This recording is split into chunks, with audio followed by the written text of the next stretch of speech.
बिस्मिल्लाहिर्रहमानिर्रहीम।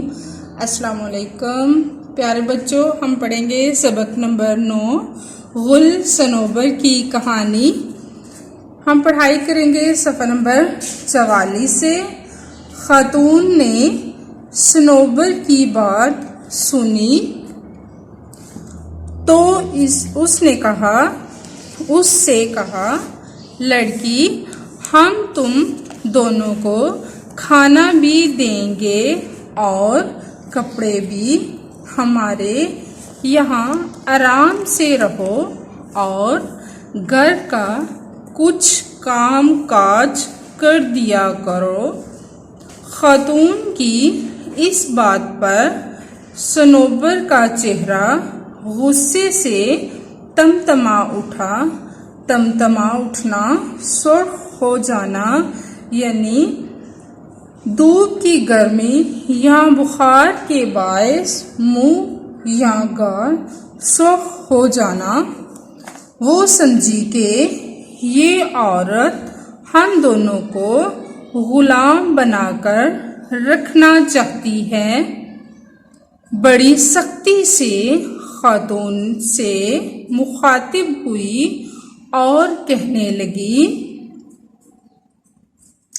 बेगम साहिबा, आप हमारी मजबूरी से फ़ायदा उठाकर हमें गुलाम बनाना चाहती हैं।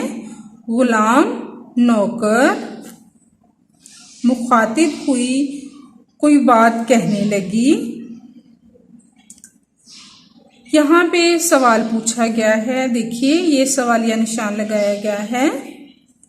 आपको शायद ये मालूम नहीं कि हम खुददार और गैरतमंद माँ बाप की औलाद हैं। प्यारे बच्चों, यहाँ पे खुददार और गैरतमंद मुतरादिफ अल्फाज हैं। इनके हम मायनी अल्फाज हैं, इनके मायने एक जैसे हैं।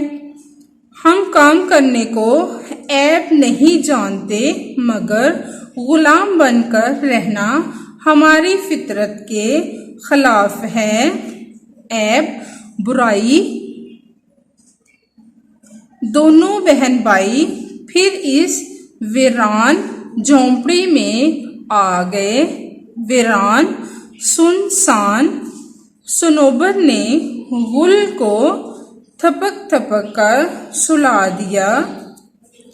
उसकी आंखों में आंसू थे और दिल में तरह तरह के ख्यालात का हजूम, भीड़, रश।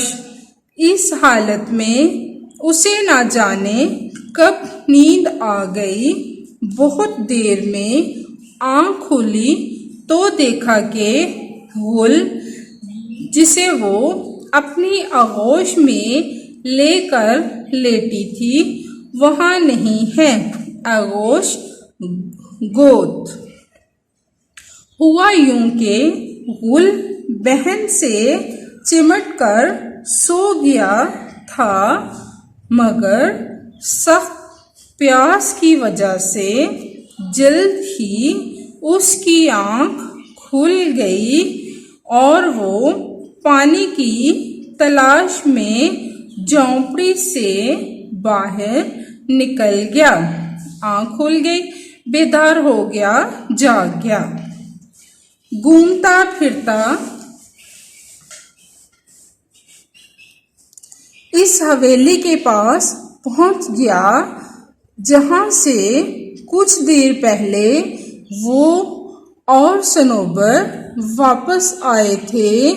बेगम के नौकरों ने उसे देखा तो अंदर ले गए।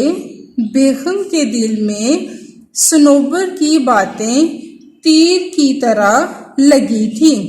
तीर की तरह, प्यारे बच्चों, ये मुहावरा है, यानी बहुत बुरी लगी थी। उसने गुल को देखा तो इंतकाम की आग भड़क उठी। इंतकाम की आग, बदले की आग। दिल में सोचा कि इस मगरूर लड़की के भाई को जिंदगी भर गुलाम ना रखा तो मेरा नाम ज़हीरा नहीं। प्यारे बच्चों, आपने यहाँ तक पढ़ाई करनी है, इसके अल्फाज मायने अच्छी तरह से याद करने हैं।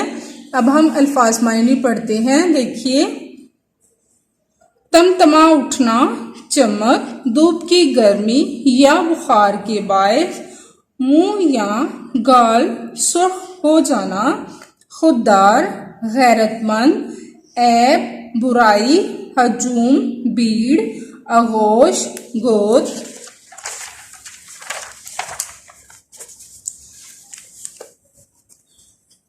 तीर की तरह लगना, बहुत बुरा लगना। प्यारे बच्चों, अब हम पढ़ते हैं सवाल नंबर 5। हम पढ़ेंगे मुहावरात। मुहावरात अपने हकीकी मायनों की बजाय मजाजी मायनों में इस्तेमाल होते हैं। अहले ज़बान ने इनको कुछ इस तरह इस्तेमाल किया है, जैसे है बाग बाग होना, आसमान से बातें करना। तो इसको हम लफ्जी मायनों में इस्तेमाल नहीं करेंगे, यानी आसमान से बातें नहीं करेंगे, यानी बहुत ऊंचा ऊंचा ख्याल रखना या ऊंचा सोचना, बाग बाग होना, खुश होना। तो इस तरह हम इस्तेमाल इनको करेंगे।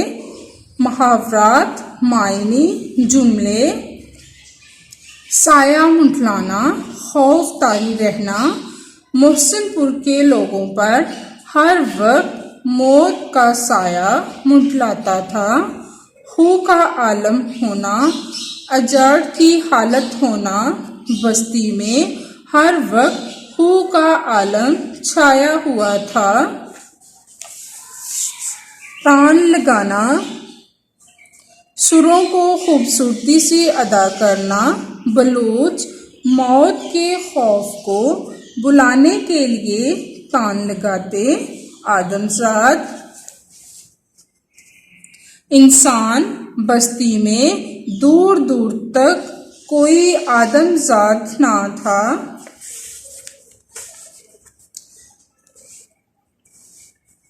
तमतमा उठना, गुस्से में आना।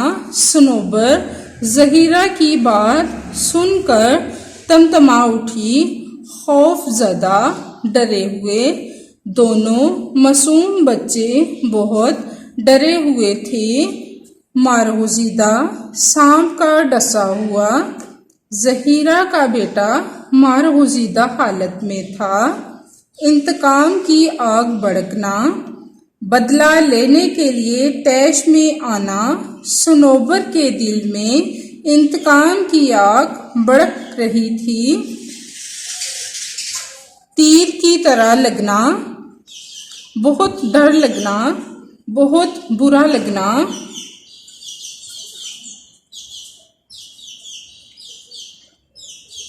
सनोबर के दिल में ज़हीरा की बातें तीर की तरह लगी। फरिश्ता अजल, मौत का फरिश्ता। लोगों को हर वक्त फरिश्ता अजल का डर लगा रहता। प्यारे बच्चों, अपनी डायरी नोट कीजिए, पढ़ाई करें, अल्फाज मायने, अल्फाज जुमले याद करें और लिखें। शुक्रिया।